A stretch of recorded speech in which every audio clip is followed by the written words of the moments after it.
Kegiatan pembinaan dan sosialisasi Undang-Undang Nomor 17 Tahun 2013 tentang organisasi kemasyarakatan digelar oleh Badan Kesatuan Bangsa dan Politik Kesbangpol Kota Gorontalo.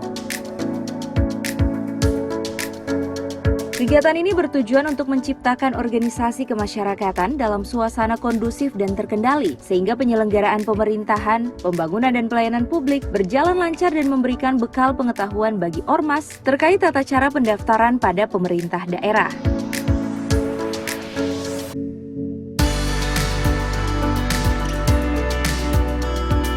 Dalam tujuan pencapaian penyelenggaraan pemerintahan, yaitu tata kelola pemerintahan yang baik, terdapat 3 pilar yang harus terpenuhi, yakni masyarakat, pemerintah, dunia usaha, dan tokoh perorangan maupun pribadi. Oleh karenanya, 3 pilar tersebut harus saling bersinergi dan memperkuat dengan peran dan kedudukan masing-masing. Organisasi kemasyarakatan itu merupakan representasi daripada masyarakat, baik itu organisasi kemasyarakatan pemuda, organisasi kemasyarakatan keagamaan, organisasi profesi, organisasi pemerintahan, dan lain sebagainya.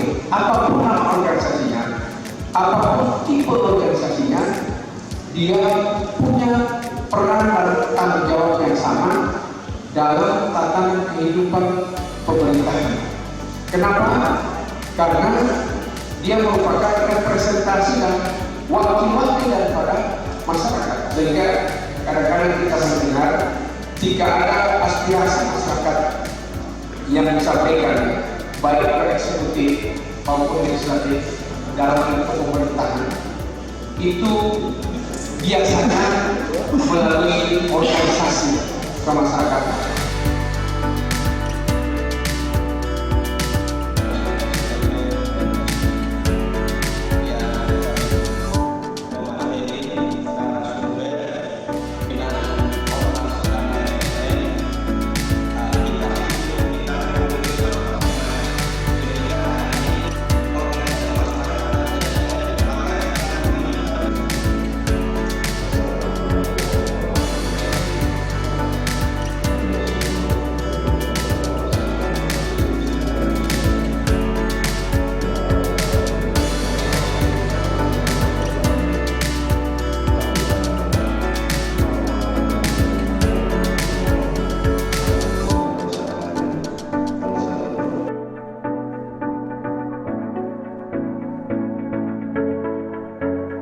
Tim Liputan Advertorial Mimosa TV.